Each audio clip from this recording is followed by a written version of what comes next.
Each week, the Bible as Literature podcast brings you in-depth discussion of the biblical text in a format short enough for your morning commute, but long enough to be substantive, posing difficult questions meant to keep you engaged. If you value this work, please consider donating as little as 25 cents per episode. That's just $1 per month. To learn more, please visit patreon.com/Bible. That's patreon.com/Bible. Thank you. Hi, this is Father Marc Boulos with the Bible as Literature podcast. In a culture that places family first, the Lord's ambivalence toward his mother and his brothers in the Gospel of Matthew is confusing, if not utterly scandalous. Why would Jesus ignore his close relatives and leave them standing outside? The answer presented in the text is straightforward. The disciples are the Lord's true relatives because it is the Father's teaching, not human blood ties, that serves as the organizing principle for the tribe of Jesus. This new definition of family reflects the teaching of adoption found in St. Paul's letters. Those who submit to the teaching of the Father are adopted into the Lord's family. Peace and mercy be upon all who walk by this rule, upon the Israel of God. Richard and I discuss the Gospel of Matthew, chapter 12, verses 46 to 50. You're listening to the Bible as Literature.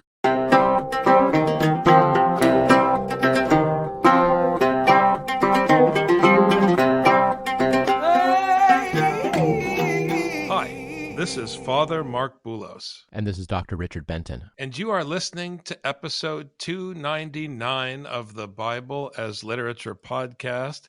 It's not a momentous episode number, Richard, but it's on the verge of momentous. Yeah, we're getting pretty close. 300. 300 episodes. That's a long time. That's a lot of work. You and I have had to face each other every week.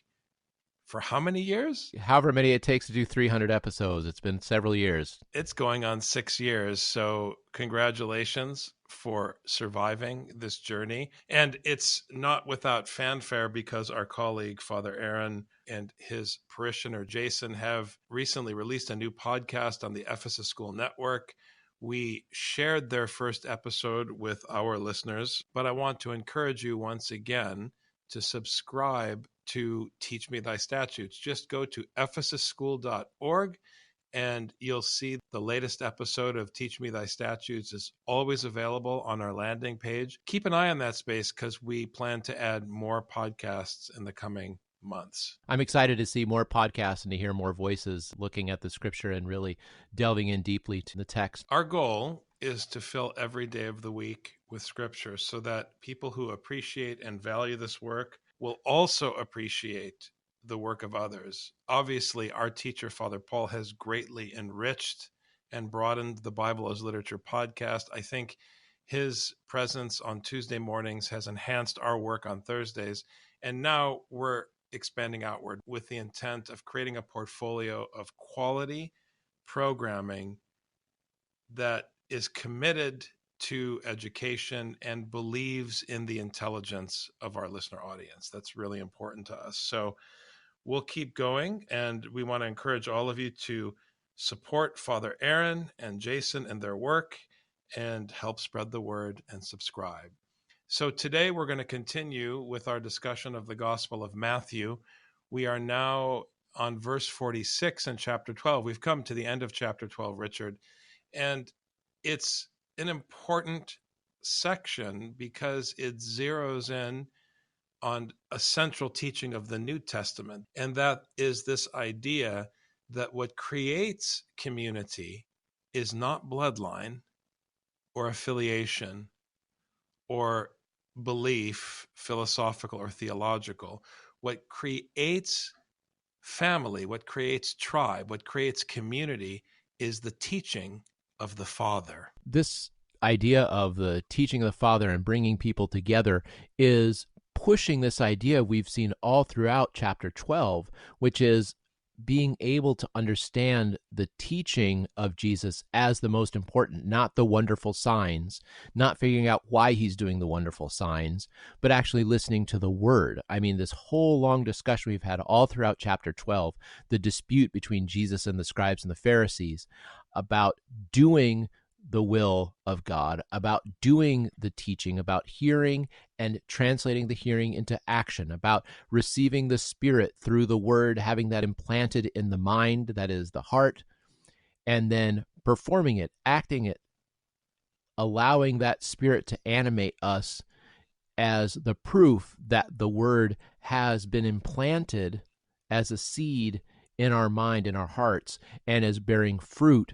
And so the fruit is the ability to speak this word. The fruit is the actions that come from this word being planted in us. While he was still speaking to the crowds, behold, his mother and brothers were standing outside, seeking to speak to him. Here, as always, when we hear mother and brothers, we have to think about how these metaphors operate technically in the biblical genre. Your brothers are very simply the people from your community, the people from your tribe. And remember, this is the Gospel of Matthew, which is from the very beginning, from chapter 1, disrupting bloodlines, messing with the kingly patrilineal line in order to establish God's line. Remember, that's the key, that God the Father is establishing his line through adoption. And it's no small thing that Jesus is, in effect, an adopted son of the Father in the Gospel of Matthew. Because if the Father, like a Roman patrician in the minds of the addressees of this story in late antiquity, can put anyone on his knee through instruction, then suddenly it becomes possible for people from warring camps to be made into brothers. So anyone who is steeped in the biblical school, hearing verse 46, should already intuit tension in the story, because what is the basis for saying that they are the brothers of Jesus? And of course, the reference to his mother is a reference again to community. Now, sometimes in the New Testament, depending on which gospel you're reading, Mary can function as the community comprised of both Jews and Gentiles. But here in Matthew, the metaphor of his mother is slightly demoted. We're not interested right now in the significance of Mary here in 46. We're interested in undermining his familial connections. Yeah, and these familial connections have to be understood in the correct context. I've noticed that a lot of people, when they read this, they read it through a white American lens, and they lose some of the richness of the text. For example, we have an exchange student who speaks Serbian as his native language. His parents have 2 sons. And he was saying, oh, after school, my grandma would always cook dinner for me and my sisters. Your sisters? We thought you only had a brother. And he thought for a second. He said, oh, I mean my cousins. Because in Serbian, a brother or sister can also include your cousins. In Russian, if you want to say cousin, the way you say it is your second brother or your second sister. So the scope of brother or sister is not nearly as narrow as in American English. But even in English, the word for mother, in many communities, say African American community, you may have a woman who takes care of the kids on her block, and the kids call her mama or call her mom or call her mother. It's not confusing to people. It's a functional role. So when we hear brother or mother, it does not necessarily have to be a bloodline. But what is very important is what you said, Father, which is that it's tied to a community. And the person who functions as mother is not an outsider, even if it is someone just on the block who's taking care of all the kids. It's someone on our block, from our neighborhood, on our street. She's our mother. Even if you're talking about cousins rather than talking about brothers, there's some people from our family. I'm related to them. So on the one hand, I want people to read this in a way that they can understand the richness of what these terms mean. But at the same time, I want to underscore what you're saying, Father, which is that this is completely connected with the community and the insiders versus the outsiders. And this comes after the dispute between Jesus and the Pharisees, where Jesus says, your sons, who do they cast demons out by? Is it Beelzebul or is it God? The Pharisees are judging Jesus simply on his insideness or outsidehood. And that's the only criterion they're using. So even if it's the same action as someone from the inside, they can call it evil because it's not one of our people. In this section, we have Jesus being confronted by his people, his insiders. And so now we see what Jesus says, not about someone who judges him to be an outsider, but what Jesus says to people who believe Jesus to be an insider, who think that they're on the same side as Jesus. Someone said to him, behold, your mother and your brothers are standing outside seeking to speak to you.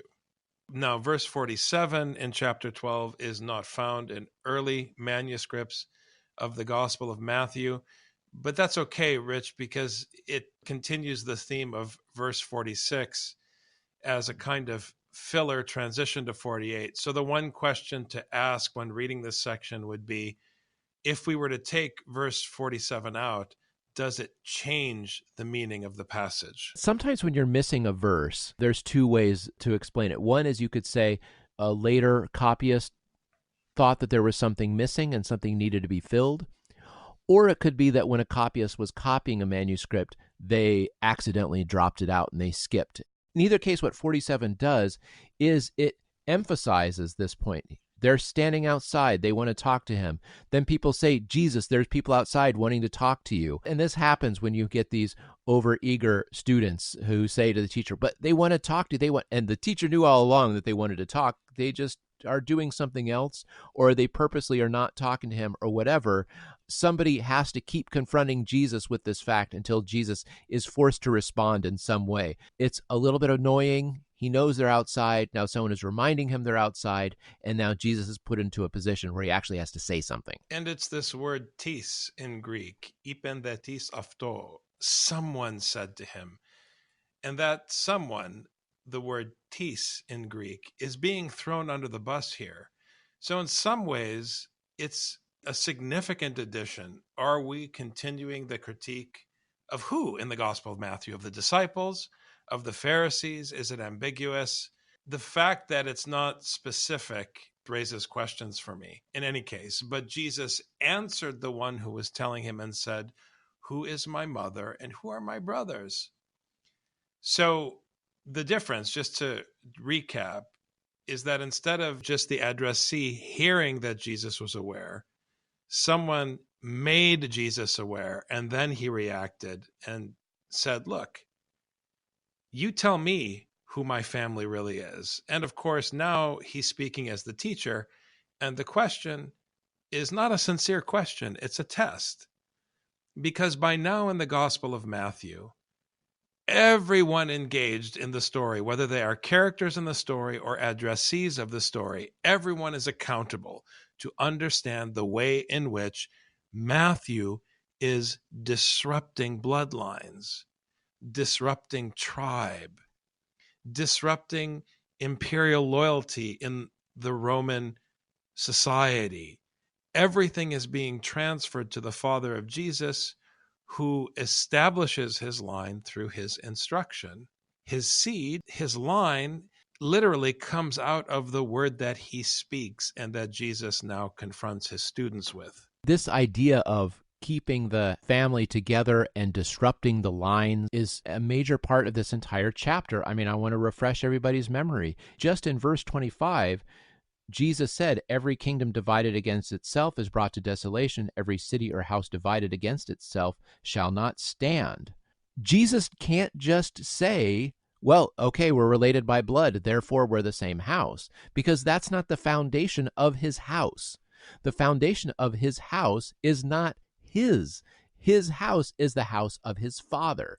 Anyone who is not aligned with his Father cannot be part of the house, because the house will not be able to stand. Jesus has to make very clear that the house comes back to a single referent, and that is the pater familias. The father of this house is his Father, and that is God. If God is not the basis of the loyalty, then there is no house. And if there is no house, it cannot stand. When you're saying mother, when you're saying brother, what do you mean? Because if they're not brothers under my same father, if they're not my mother in relationship to my father, what house are we talking about? The house is not one of, as you said, Father, blood or genetics. It is one of loyalty. And it's interesting he said mother when in fact the chapter deals with the ones whom the Pharisees would consider their fathers, Jonah and Solomon. In contrast, just like in the case of the genealogy, Matthew, or rather the Matthean Jesus, is bringing in the Queen of the South, a woman who is an outsider, disrupting the whole system, or bringing in the men of Nineveh who are clearly unrighteous and so forth. These are the ones whom Matthew is making your family in the mind of the listener through God's instruction. So the lines are being redrawn. And the more I think about it, the more powerful the use of mother is in this example. Because why wouldn't he say father and brothers? It's an interesting question.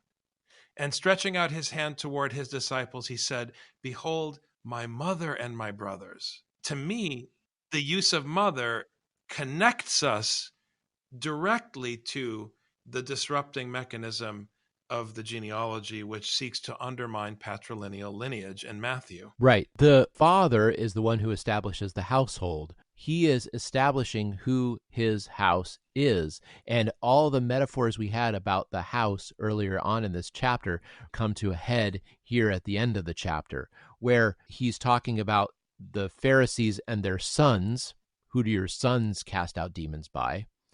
And now he's talking about his mother and his brothers. He's looking at the mother because the patrilineal descent comes from the single father. If you're wondering whether someone is a mother or a brother to you, you look to see who the father is. That's the reference point. The other critical point, and it's important to stress, this has nothing to do with gender. We're not talking about gender. A woman can function with all of the same authority that a man can function in the position of the patriarch in a family. It's a function. We're not talking about gender on the Bible as Literature podcast. We're not interested in the cultural wars at all. This isn't about men versus women. But I think the point here, in terms of the metaphor of the Roman household that you were emphasizing, Rich, there is no father in this equation. You have Jesus, who is the oldest brother. You have his mother and his brothers, which means there is one father. As we like to say in our tradition, there is only one father in church. Everyone else, as the community, become subservient to God, ultimately, who is our Father. And that's touchy in 2019 because people start to extrapolate a social contract from these metaphors, and that's not the intent. The intent is for us to enter into the reality of the classical world that is the context of this literature so we can understand what the literature is saying. And it has nothing to do with gender. It has to do with the primacy of a written teaching. That's what we're really dealing with here.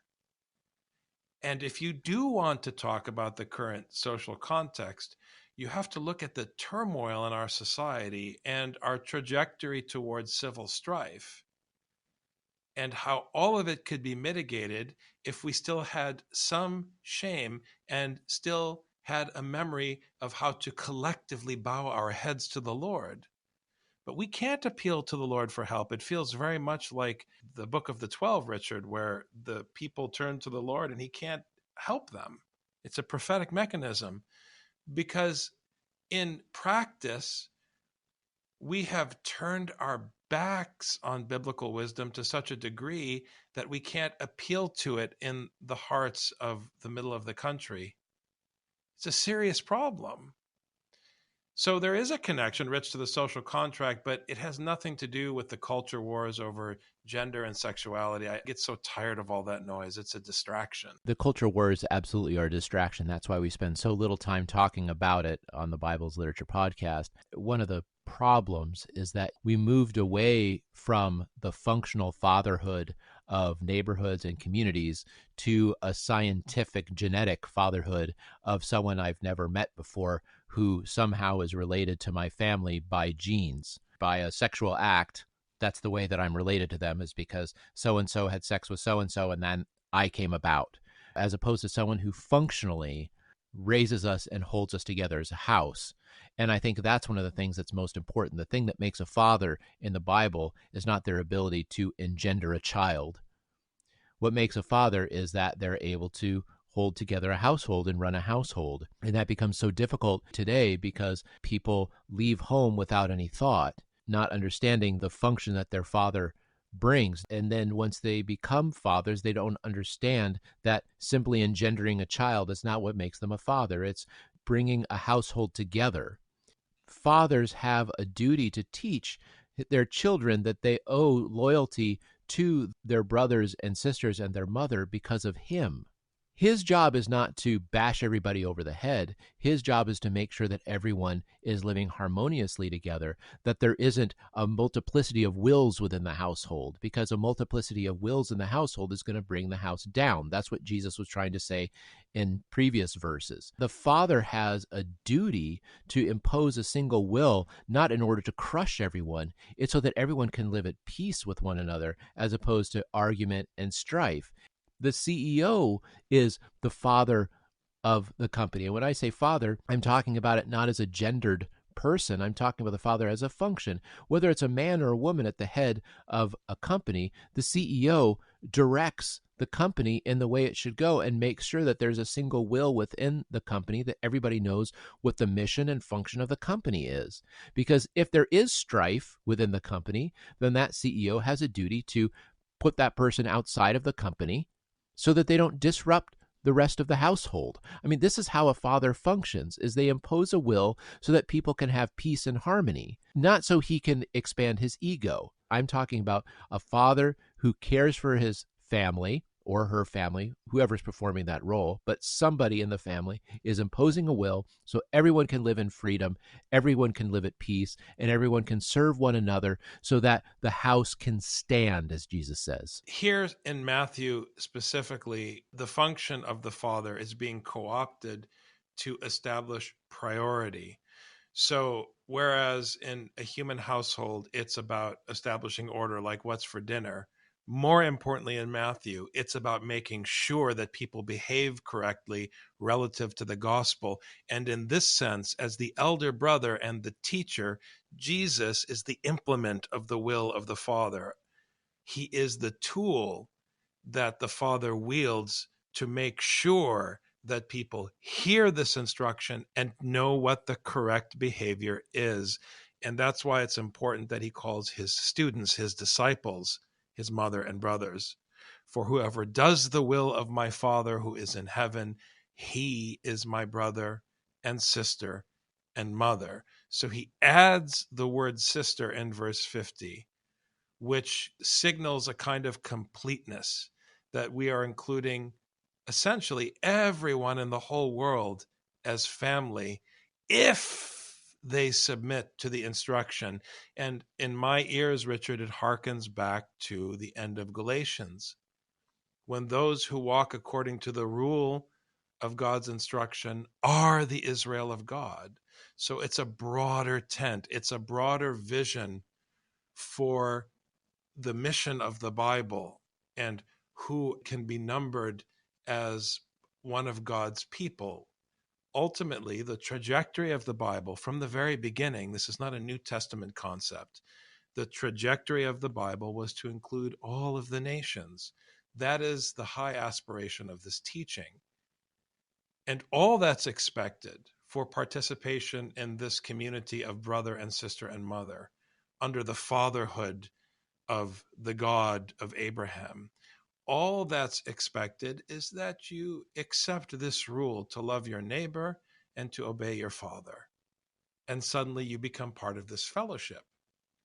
So I want to be clear. You have two, brother and mother, but you add sister in between. Suddenly you have three, which is a kind of completeness in biblical numerology. So now it's totally inclusive, and the invitation is totally open in verse 50. And the invitation harkens back to the coming kingdom and Jesus announcing the kingdom of his Father. Remember, we were talking many episodes ago about how Jesus is going as quickly as he can from person to person, everyone he can, asking them and announcing to them this kingdom that's coming, and that they are free to be a member of this kingdom.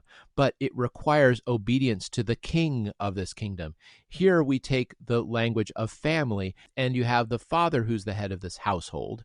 Membership is defined exclusively by obedience, because, as I mentioned, it's about the house standing. It's about a single will in the family. It's not one person creating a faction here and another person causing a faction there. Everyone follows a single will. That is the only requirement for being a member. Will you follow the will of the Father? And it's beautiful when there is only one head, and that head is God the Father. All of us are put in this position of meekness. All of us are subdued. All of us are under pressure. All of us are in our place. And when that happens, community is possible. That's antithetical to Fox News and CNN asking everyone in the world to expound on their view of why everybody else in the world is an idiot and why they know what the right thing is and how they get it because their life and blah, blah, blah. All of that, frankly, is destructive and demonic. It is a kind of demon possession because it's a false spirit of self-involvement. Thanks very much, Dr. Benton. Thank you, Father.